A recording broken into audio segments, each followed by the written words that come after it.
দিন ইসলাম কায়েম করেছে। এই জমিনে নারীদের ঘরে তার বাপেরা জন্ত পুঁতে দিত। আল্লাহ নবী তাদের নারীদের বাপেদের কাছে গেছে, তাদেরকে বুঝিয়েছে তোমরা তোমাদের কন্যা সন্তানগুলোকে জন্ত কেন পুঁতে দাও। ওই সময়তে তারা বলতে লেগেছে, এই আব্দুল্লাহর বেটা মুহাম্মদ সাল্লাল্লাহু আলাইহি ওয়াসাল্লাম, নারীরা কোনো অশুভ, তাদের বাঁচার কোনো অধিকার নাই। এই ছিল তাদের কালচার।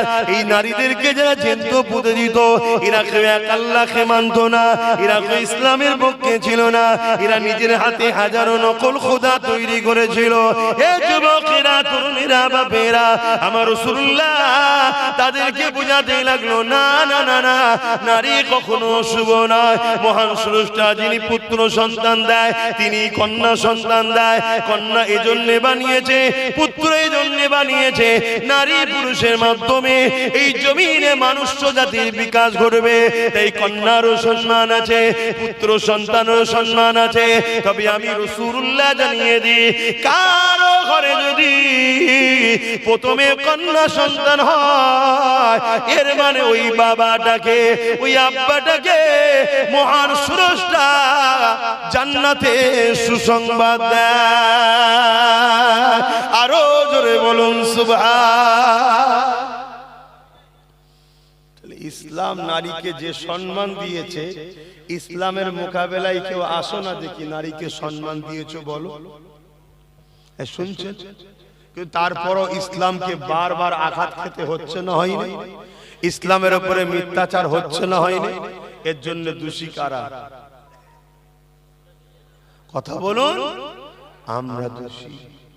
কেন? আমরা ইসলামের উপরে খবর রাখি না, আমরা নিজেরা ইসলামের উপরে জিন্দেগি কাটাই না, আমরা ইসলামকে নিয়ে অতটা চর্চা করি না, আমরা ইসলামকে নিয়ে অতটা দরদ দেখাই না, আমরা ইসলামকে নিয়ে অতটা ভাবি না যতটা ভাবি ইসলাম বিদ্বেষী গুলোর গদিকে বাঁচাবার জন্য, যতটা ভাবি ইসলামের দুশমনদেরকে টিকিয়ে রাখার জন্য। তার সামান্য পার্সেন্ট আমরা ইসলামের পক্ষে ভাবি না। এজন্য আজকে তারা এই সুযোগে বারবার ইসলামের বিরুদ্ধে মিথ্যাচার করার সাহস পাচ্ছে। কিন্তু মনে রেখো, আল্লাহ আমাদের কাছে কিন্তু জবাব নেবে। বান্দা হাত দিলাম আমি, আমার মসজিদকে রক্ষা করলি না, আমার মাদ্রাসাকে রক্ষা করলি না, আমার দিনের দুশমনদের বিরুদ্ধে লড়লি না, উপরন্ত বান্দা আমার দিয়ে হাত নিয়ে কোরআনের দুশমন, মসজিদ মাদ্রাসার দুশমন, তাদের হাতকে, তাদের গদিকে মজবুত করার জন্য তুই তোর ভাইকে কেস দিলি, তোর কওমের ঘর ভাঙলি, তোর ভাইয়ের মাথা ফাটালি। তুই এবারে জবাব দে আমার কাছে। এদিন কিন্তু আসছে, এদিন আসছে। তুই মনে করনি যে বেশ ভালোই চলছে, তো না, আল্লাহ ছাড় দিয়েছে, ছেড়ে দেয়নি। ধরবে, ধরবে। মনে রাখবেন, কারো উপরে জুলুমের ইজাজত দেয়নি আল্লাহ। হিন্দু হতে পারে, আদিবাসী হতে পারে, সাঁওতাল হতে পারে, বাগদি হতে পারে, তাদেরকেও ভালোবাসতে হবে। এর নাম ইসলাম। জোরে বলুন সুবহানাল্লাহ। কিন্তু কেউ যদি আমার দ্বীনের উপরে আঘাত দেয়, আল্লাহ রাসূলের উপরে আঘাত দেয়, তখন কিন্তু তার সাথে আর সম্পর্ক নয়। কথা কিছু বুঝে আসছে? হাত্তাকে আমার বাপ মাও যদি আমার আল্লাহ ও রাসূল কোরআনের বিরুদ্ধে যায়, তখনও তার সাথে আর নয়। কথা মাথায় ঢুকছে? কেন? সবকিছুর লেভেল আছে, সবকিছুর উপরে হলো আল্লাহ ও রাসূল, ইসলাম ও কোরআন। মনে থাকবে তো নাকি? এই জায়গাটা হলো রেড জোন। এখানে কোনো রকম কম্প্রোমাইজ চলবে না। তুমি মানুষ, আমি মানুষ, আসো আমরা ভাই ভাই মিলেমিশে থাকবো। সবাই বাপ আদম মা হাওয়া থেকেই তৈরি, কোনো অসুবিধে নেই। তুমি আমার ইসলাম মানুনি, তুমি জবাব দেবে স্রষ্টার কাছে। কিন্তু মানুষ হিসাবে তোমার সাথে আমি বন্ধুত্ব করব, কারবার করব, ব্যবসা করব, উঠা বসা করব, সব ঠিক আছে। কিন্তু আমার দ্বীনের উপরে আঘাত দিলে আর সম্পর্ক রাখা তার সাথে। আচ্ছা বলুন তো, আমরা যদি কারোর উপর আঘাত দিই, সে রাখবে? তাহলে আমারটা তো অন্যায় কিছুই নয়। কি তোমার ভালোবাসায় যদি আঘাত দিলে, তুমি যদি আমার সঙ্গে না মেশো, তাহলে আমার ভালোবাসায় আঘাত দিলে আমি তোমার সঙ্গে মিশবো কেন? ঠিক না? হায় রে বাপেরা, মন দিয়ে শোনেন, আল্লাহ নবী অনেক কষ্ট করেছে ইসলামের জন্য। আল্লাহ নবী যখন মক্কার মানুষদিগকে বুঝাতে লেগেছে, এ মক্কার মানুষেরা, নারীগুলোকে জন্ত পুঁতে দিও না, নারীগুলোকে বাজারে নিলামে তুলে দিও না, নারীগুলোকে বিক্রি করে দিও না। মক্কার জালিম অত্যাচারী আবু জেহেল উতবা সাইবা দেখতে লাগলো মুহাম্মদ যে কথা বলতে লেগেছে, এর থেকে আমরা যদি মুহাম্মদকে রুখতে না পারি, তাহলে আমাদের সাম্রাজ্য মিটে যাবে। কারণ নারীদের উপরে জুলুম করে যারা, তারা তো আমাদের লাঠিয়াল বাহিনী হয়ে কাজ করে। নারীদেরকে ভোগ করে যারা, তারা তো আমাদের দলের হয়ে কাজ করে, আমাদের হয়ে গুন্ডাগিরি করে, লড়াই করে, মারপিট করে। তাই মুহাম্মদ রাসূল যেটা বলছে সত্যই বলছে, কিন্তু মুহাম্মদ রাসূলুল্লাহকে রুখতে হবে। এ যুবকেরা, আল্লাহ নবী আরো বলেছে, কারো ঘরে যদি পুত্র সন্তান হয়, একটা, দুটো, তিনটে, একাধিক, আল্লাহ নবী কিন্তু বলে না যে সে জান্নাতে আমার সঙ্গে থাকবে।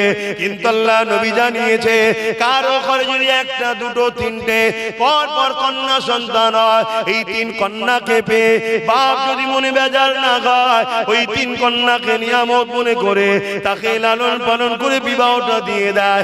আল্লাহ নবী জানিয়ে দিলেন, ওই তিন কন্যার বাবা আর আমি রাসূলুল্লাহ আল্লাহ পাকের জান্নাতে দুটো আগুন তুলে নবী দেখিয়েছে, পাশাপাশি জান্নাতে থাকবো। আরো জোরে বলুন সুবহান আল্লাহু আকবার। দেখুন আমার নবী আমাদেরকে কিভাবে শিখিয়েছে। দেখুন, নারীর তারিফ হচ্ছে পুরুষরা তাকবীর দিচ্ছে। কি নারীর তারিফ হচ্ছে পুরুষরা তাকবীর দিচ্ছে। এই আদর্শ ইসলামের। কারণ নারী মায়ের জাত, মায়ের জাতের সম্মান করতে হবে। কিন্তু আজকে যারা ইসলামের নামে এই মিথ্যাচার করছে, ওই বিজেপির অর্জুন সিং, তার দলের যেখানে পাওয়ার চলছে, মণিপুর হোক, উত্তরপ্রদেশ হোক, গুজরাট হোক, আসাম হোক, যেখানে যেখানে চলছে, সেখানে সেখানে নারীরা সুরক্ষিত নেই। সেখানে নারীদের উপর অত্যাচার হচ্ছে, নারীদেরকে রেপ করা হচ্ছে, নারীদেরকে খুন করা হচ্ছে। তোরা নিজেরা নারীদের ইজ্জত দিতে পারিস না, তোরা নিজেরা নারী বিদ্বেষী, তোরা আজকে ইসলামের উপরে আঘাত দিচ্ছিস, তোদের এই সাহসটা হয় কি করে? কিন্তু দুঃখের বিষয়, এরাই সাহস পাচ্ছে জাতির যুবকদের জন্য, এ জাতির যুবকদের জন্য। কেন ওরা প্রথমে আমাদেরকে গান দিয়ে, সিনেমা দিয়ে, মদ দিয়ে, নেশা দিয়ে, নারী দিয়ে, ইটা দিয়ে, খেলা দিয়ে, মেলা দিয়ে, লোন দিয়ে আমাদেরকে ঘুম পড়িয়ে রেখেছে। আল্লাহ রাসূল থেকে আমাদের ঘরে সরিয়ে দিয়েছে, দিয়ে এবারে ওরা লাঠি ঘোরাচ্ছে। শুনছেন? কেন জানে? আচ্ছা আচ্ছা ফেরাউনরা জানে উম্মতে মুহাম্মাদি যদি জেগে থাকে, আচ্ছা আচ্ছা ফেরাউনের রাতের ঘুম হারাম হয়ে যাবে। তাই এদেরকে প্রথম ঘুম পড়াও। ঘুমোবার ডোজ কি? নেশা দাও। ঘুমোবার ডোজ কি? মেলা দাও।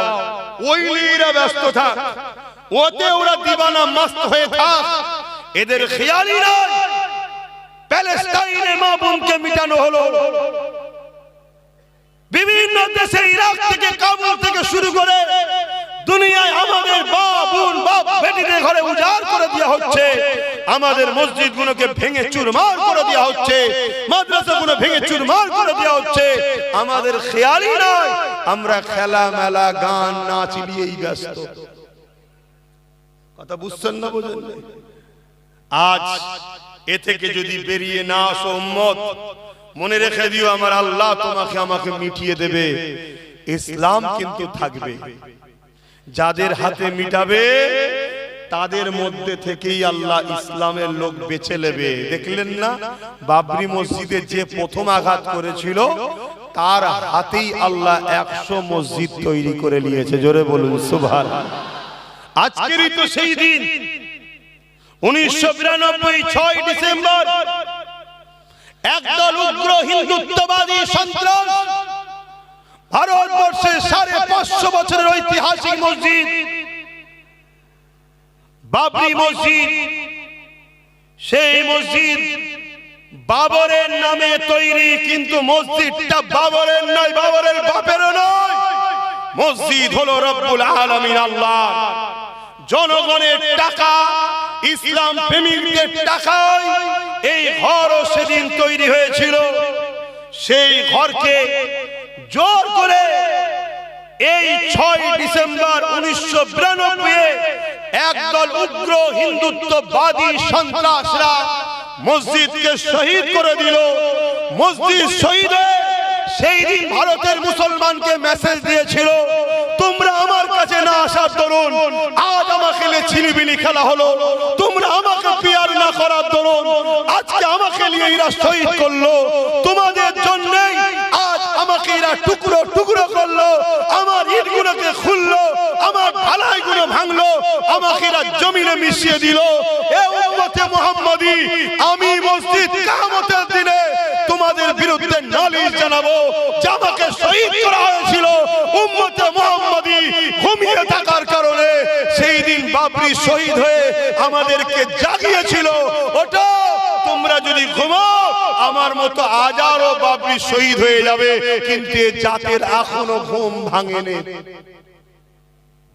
গত 8 বছর ধরে আমি চিল্লাচ্ছি ওয়াকফ চলে যাচ্ছে, আপনারা সাক্ষী আছেন তো নাকি? চিল্লিছি হাঁকি না, হাত তুলে বলুন চিল্লিছি হাঁকি না। 8 বছর ধরে আমি চিল্লাচ্ছি ওয়াকফ যাচ্ছে, ওয়াকফ যাচ্ছে, ওয়াকফ যাচ্ছে। হাতির চিবাবার দাঁত আলাদা হয়, দেখাবার দাঁত আলাদা হয়। আমার রাজ্য সরকার হাতির মতো পাঠ করেছে, দেখিয়েছে আলাদা দাঁত, চিবিয়েছে আলাদা দাঁত। টাকার ইপিট আর উপিট, টয়লেট শুকিয়ে যাক আর কাঁচা থাক, শুকনো দিকটাও টয়লেট, কাঁচাটাও টয়লেট। অতএব দিদি মুদির মধ্যে পার্থক্য কিছু নেই, দুটো টয়লেট টাইপেরই। যেদিক দিয়েই দেখো একই জিনিস, টাকা রিপিট আর উপিট। এটা বোঝাবার জন্য বলছি রে বাবা, শুনছেন তো নাকি? যেদিক দিয়েই দেখো টাকা রিপিট আর উপিট একই জিনিস, কিন্তু দুঃখের বিষয় আজ 8 বছর ধরে চিৎকার দিচ্ছি, জাতি ওঠো, জাগো, বোঝো, যাত্রার হাতে পাওয়ার তুলে দিওনি। তোমার লিয়া পাওয়ার নিয়ে তোমার শিল, তোমার নুরা, তোমারই মসজিদ ভাঙলো, তোমার কবরস্থান ভাঙলো, তোমার খানকা ভাঙলো, তোমার কবরস্থানকা ভাঙলো। আল্লাহ তোমায় ছেড়ে দেবে না গো। এটা তো তোমাকে আল্লাহ দিয়ে পরীক্ষা নিচ্ছিল, দেখি কি করে। কাল আল্লাহ এমনও শাস্তি দিতে পারে তোমাদের ঘরে, তোমাদের এই ভোটের পাওয়ারটাই আল্লাহ কেড়ে নিতে পারে, এদের দ্বারাই করিয়ে দেবে। তখন তুমি হয়ে যাবে কি? তখন তুমি হয়ে যাবে কি? সমাজে যেমন কুকুর মারা গেলে মারলে কেস হয় না, তুমি মরলে মারলেও কেস হবে না, কেন কুকুরের ভোট নেই, তোমারও ভোট নেই। এই কথা কি খারাপ লেগে গেল? ক্যান্সার হয়েছে না, কেমো তো মারতেই হবে, তাতে চুল যাই যাক, জানটা তো বাঁচো। বোঝো আমার কম, এখনো আল্লাহর পক্ষ থেকে গজব আমাদের উপরে আসেনি। যদি গজব এসে যায় সেদিন আর তওবাও কবুল হবে না। এখনো সময় আছে, লা তাকনাতু মির রাহমাতিল্লাহ, আল্লাহর রহমতের উপরে ভরসা করো।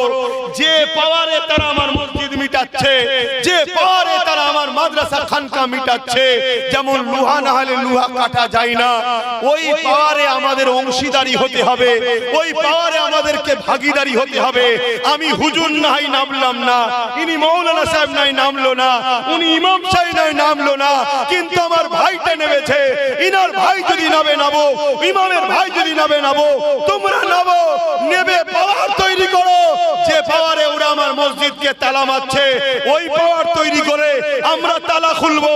যে পাওয়ারে কবরস্থানে বুলডোজার চালাচ্ছে, ওই পাওয়ারে কবরস্থানের উপরে যে কারখানা করবে সব দখল করা হবে। এর জন্য আমাদেরকে পাওয়ার তৈরি করার দরকার আছে না নাই? জোরে বলা আছে না নাই? ভাবো আমার কম, কিন্তু তোমাকে তো ডাকছে ডান দিক থেকে, বাঁ দিক থেকে, সামনে থেকে, পিছন থেকে, নতুন করে হাজারো দরদি বেরোবে। আসো আমি তোমায় দেখবো, আসো আমি তোমায় দেখবো, আসো আমি তোমার করব, আবার নতুন করে কড়া থেকে উঠে চুলোই পড়ে যাবে না তো? কেন এ কম তো বড় লোভের মধ্যে পড়ে গেছে।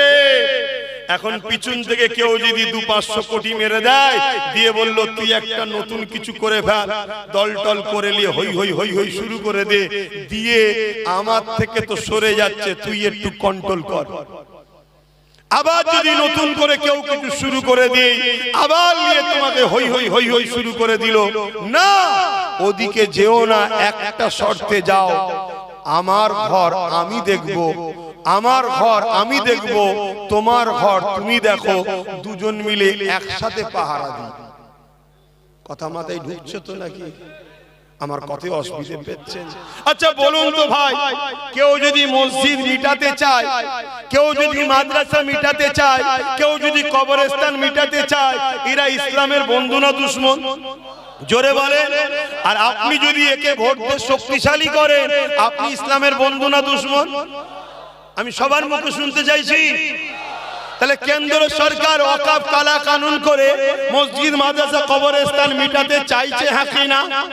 আপনি যদি ভোট দিয়ে তাকে শক্তিশালী করেন, তাহলে আপনি ইসলামের বন্ধু না দুশমন? ইসলামের দুশমনের কি ঈমান থাকে? আমি বলেছিলাম না একটা কথা কেটে সব ছড়াচ্ছে, দেখেছেন তো? হ্যাঁ দেখেছেন তো? তাহলে আমি জানতে চাইছি, আজকে আমার রাজ্য সরকার মসজিদ মাদ্রাসা কবরস্থানের পক্ষে না বিরুদ্ধে? এটা আমি সবার কাছে জানতে চাইছি, আপনাদের মতামতটা কি? কারা কারা বলছেন মসজিদ মাদ্রাসার পক্ষে রাজ্য সরকার? একটু হাত তুলে দেখাবেন। পক্ষে পক্ষে মসজিদ মাদ্রাসার পক্ষে মমতা ব্যানার্জি রাজ্য সরকার কারা কারা বলছেন একটু হাত তুলে দেখান। মসজিদ মাদ্রাসার পক্ষে রাজ্য সরকার? হ্যাঁ, আরে কথা বলছে না তো? এত লোক বলছেন মমতা মসজিদ মাদ্রাসার বিরুদ্ধে, তাহলে রেড রোডে নামাজ পড়তে যাই কি করতে? ঘুমটা দিয়ে ইফতার খেতে আসে, তাও বলছেন বিরুদ্ধে। এটা বেইনসাফি করছেন আপনারা। হ্যাঁ, ও মুখোশটা তখন ছিল, এখন মুখটা বুঝতে পেরে গেছে পেতনি যে কি জিনিস, এখন বুঝতে পেরেছি। ঠিক তো নাকি? হ্যাঁ, এতদিন বুঝতে পারিনি। স্বাভাবিক, না বুঝতে পারাটাই স্বাভাবিক।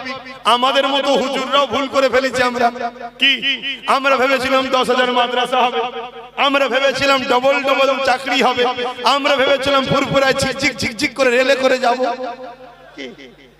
এটা ভেবেছিলাম। কিন্তু যখন মুখোশটা উঠে গেছে, ওরে বাবা, এ তো আর এক জাহান্নামের কুকুর। ভুল বললাম নাকি? কারো কষ্ট হচ্ছে নাকি? যদি কষ্ট হয় একটু করে শুনে তুমিও যাবে জাহান্নামে, অসুবিধা কি আছে? কিন্তু শুনে রেখে দাও, তাহলে কেন্দ্র সরকারও ইসলাম বিরোধী কাজ করছে, রাজ্য সরকারও তার আইনের সাথ দিয়েছে না দেয়নি? তাহলে এই জায়গায় যদি কোন নবী বংশের আওলাদ মসজিদ মাদ্রাসা বাঁচাবার জন্য লড়াই করতে গিয়ে জেল খাটে, ওয়াকফকে বাঁচাবার জন্য সুপ্রিম কোর্টে কেস করে, একজন ইমানদার হিসেবে জানতে চাইছি, তার সাথ দেওয়া এ জাতির দরকার আছে না নাই? হাত তুলে বলো, দরকার আছে না নয়? লম্বা করে হাত তুলে রাখো, হাত তুলে রাখো। এবারে একটু ডায়ে বাঁয়ে দেখো কেউ হাত তুলতে বাকি আছে কি? দেখো দেখো, কেন গাদ্দার চিনা দরকার, গাদ্দার চিনা দরকার। হাত নামাও। নবীর মাহফিলে বসে দিনের স্বার্থে হাত তুলিয়েছি, মসজিদ মাদ্রাসার স্বার্থে, ঠিক তো নাকি? গাদ্দারি যেন না হয়। যেদিন আমাদের সংখ্যা কম ছিল সেদিন আমরা জিতেছিলাম, আজ সংখ্যা বেশি আমরা মার খাচ্ছি। কারণ কি?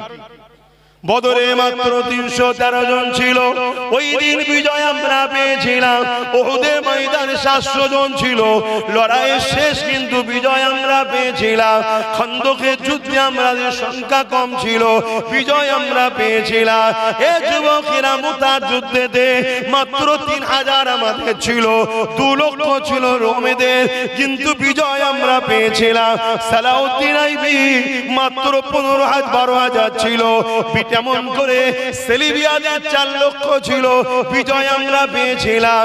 আমার হিন্দুস্তানের বাদশা গরিবে নওয়াজ খাজা মঈনুদ্দিন আজমিরি সংখ্যা 3 একা ছিল, বিজয় কিন্তু আমার মঈনুদ্দিনই পেয়েছিল। আরো জোরে বলুন সুবহান। আর আজকে আমাদের সংখ্যা কত? আমরা যার পাতে তার কপাল খোলে, ঠিক তো নাকি? আমরা যার পাত থেকে নাবি তার কপাল ফেটে যায়। বিগত দিন কেউ বলেছিল মাদ্রাসায় সন্ত্রাস তৈরি হয়, নেবে গেছি কপাল ফেটে গেছে, ধুতি খুলে চলে গেছে। ভুল বলছি নাকি? হ্যাঁ, ওটা আমাদের ডিউটি ছিল না, বা নেবে গেছি। তাহলে আমরা যখন কার পাতে উঠি তার কপাল খোলে, যার পাত থেকে নাবি তার কপাল ফেটে যায়। তাহলে আল্লাহ আমাদেরকে নিয়ামত আল্লাহ করেছে না করেন? কিন্তু এই নিয়ামত থেকে যদি আমরা নিজেরা দালাল হয়ে যাই, আল্লাহ আমাদের থেকে নিয়ামত কেড়ে নেবে না, নেবে না? তাহলে যেদিন সংখ্যা কম বিজয় আমাদের, আর সংখ্যা বেশি গোলামির হাল আমাদের। কারণ কি? কারণ আমাদের মধ্যে গাদ্দার ঢুকে গেছে, গাদ্দার। যদিও বা এক হচ্ছে ছেলেরা, অমনি বীজখানে কোনো গাদ্দার ঢুকেছে, বলবে ওরম করা কি দরকার, তোরা যা করছিস সব ডাকাত চলে আসবে, তোরা যা করছিস এই হয়ে যাবে, তোরা যা করছিস ওই হয়ে যাবে। নানা রকম ভাবে আমাদেরকে পিছন থেকে টানছে। আর অথচ রাসূল বলছে আখেরি জামানায়, শুনছেন তো নাকি? এই যে আজকাল যে আবহাওয়া গুলো ঘটছে, কয় বিষয় নবী কিছু বলে যাচ্ছে না, যায় না? হ্যাঁ, সব চলে গেছে। আপনি তো মনে করছেন, আবার বলছে, আপনি তো মনে করেন হুজুর আসবে নামাজ রোজার কথা বলবে, লাস্টে বোতল দেবো ফুঁতে চলে যাবে। ও হুজুর আব্বাস সিদ্দিকী নাই। কেন? আমার নবীর জীবন শুধু ওটা ছিল না, আমার নবীর জীবন ছিল 11 বছর এই জমিনের উপরে যত জুলুম, অত্যাচার, সন্ত্রাস, সমাজবিরোধী, দাঙ্গাবাজ, ফিতনাবাজ, জালিম বাদশা ছিল, তাদের নাম নিশানাকে মিটিয়ে জমিনকে শান্তি প্রতিষ্ঠিত করেছে। তারপরে নবী মেরাজে গিয়ে নামাজ রোজা এনেছে। জোরে বলুন সুবহানাল্লাহ। এটা আমার নবীর ইসলাম। শুনছেন তো আব্বা জানেরা? আমি নামাজের বিরুদ্ধে নাকি? না না না, ওটা বলছি। কিন্তু নামাজ পড়ো, আল্লাহর কাছে ধরা পড়তে হবে। যদি আপনার গ্রামে কোনো মেয়ে তার বাপ গরিব হওয়ার জন্য বিয়ে দিতে পারছে না,